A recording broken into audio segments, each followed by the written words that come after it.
Hey, y'all, welcome to Meet the McBees. Again, today, I'm solo, giving you an update from the farm.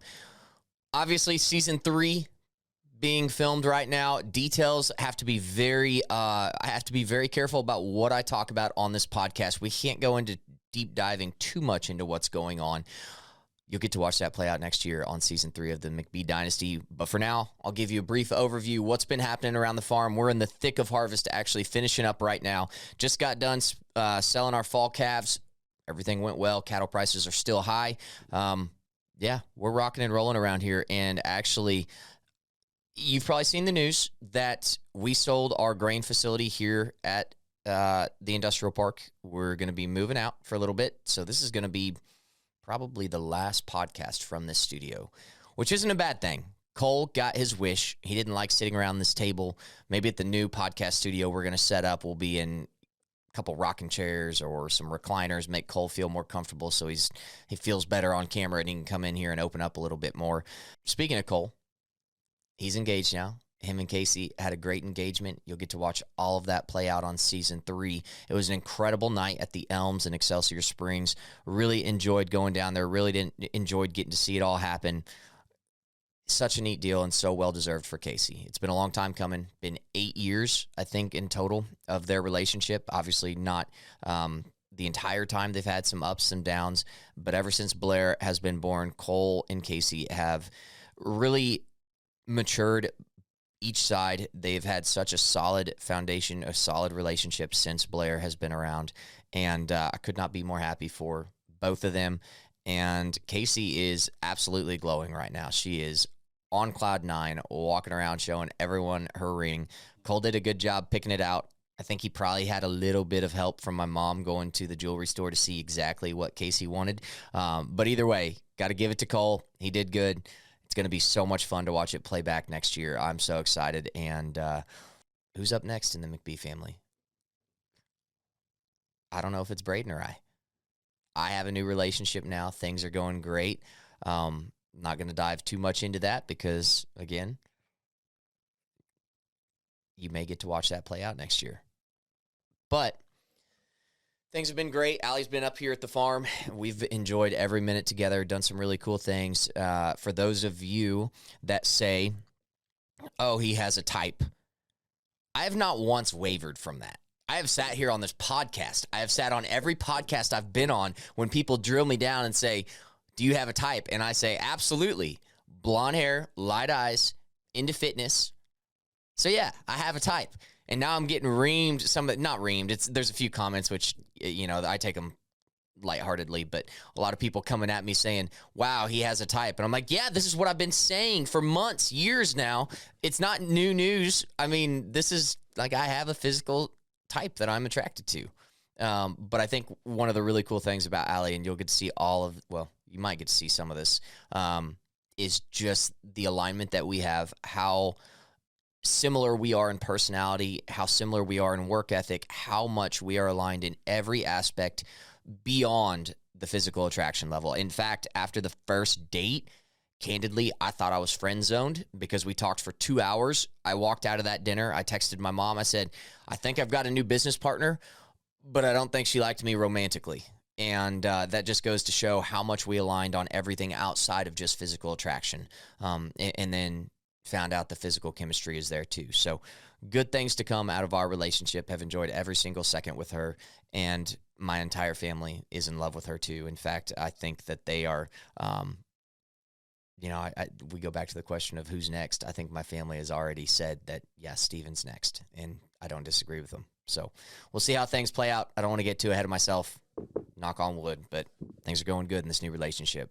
It is amazing how much peace of mind and peace in a relationship, how much you learn to value that whenever you've been through a toxic relationship. And this is no bashing on anyone else. It takes two to be toxic. So this is on me as well. And I'll talk about this more. I want to get Allie in here for maybe next week's podcast. And again, we can't go into too much detail, but I'd like to get her thoughts on this because we've talked so many times about emotional maturity and going through the things that we've been through and learning from prior relationships. You start to value peace in a relationship. And while it doesn't have the toxic highs and lows, that roller coaster ride that you are on every time you're in a toxic relationship, you start to understand that there is a value that you cannot quantify when it comes to having peace in a relationship. And that's what we found in our relationship. And I haven't had that for a while, and I forgot how good that feels. So for those of you just saying he has a type and he's just dating a copy and paste of what his previous girlfriend looked like, again, I have a type. I'm attracted to blondes that are into fitness and light eyes. Can you blame a man? But beyond that, there is a much, much, much deeper connection and alignment that I have with Allie. And whenever we get here in the podcast studio, you'll get to see that. Talking to her for 5 minutes, y'all will be like, oh, yeah, this girl has got it going on. She's intelligent. She is very disciplined. In fact, the first date we went on, I'm not going to lie, I'd taken a couple shots to loosen up before the date. This was down in Nashville. And I was going into it thinking like, you know, we're going to drink a little bit at dinner. This is going to be nice. And, you know, we'll just have a few to get us relaxed and get us talking.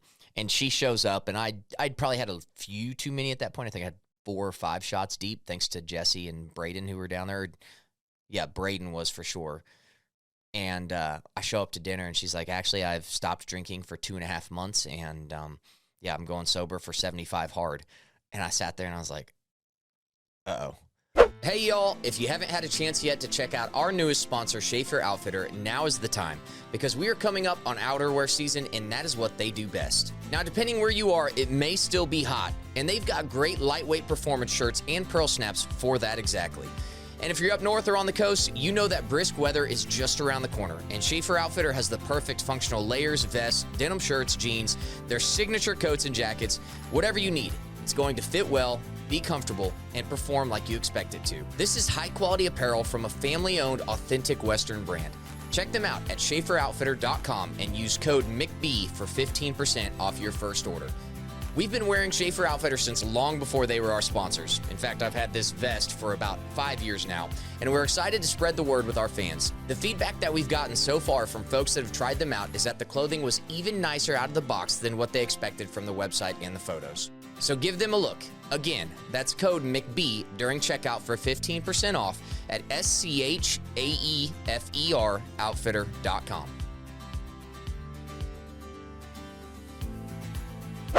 Because I was feeling it pretty good. And so I chugged some water there at dinner. And like I said, we ended up having a great conversation, mostly around business and like-minded work ethics for 2 hours. But yeah, we'll have to have her in here on the podcast. Everything else is going well around the farm. Again, finishing up harvest. Yields were pretty solid. I mean, I wouldn't say this is a easy time in our life by any means. Said it over and over. We're definitely burning it at both ends, trying to make sure that we're prepared for when my dad goes away. I got a lot going on here at the farm itself. Obviously, selling our main facility. We're having to move everything out of here. So busting it there. Meat facility is rocking and rolling.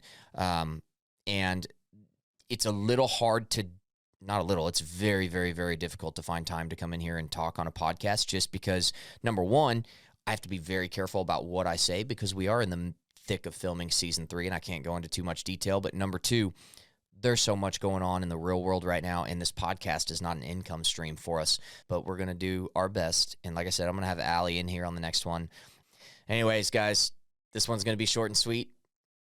We'll be back with a little longer episode next week with Allie on. I already talked to her. She's good to come in here and talk.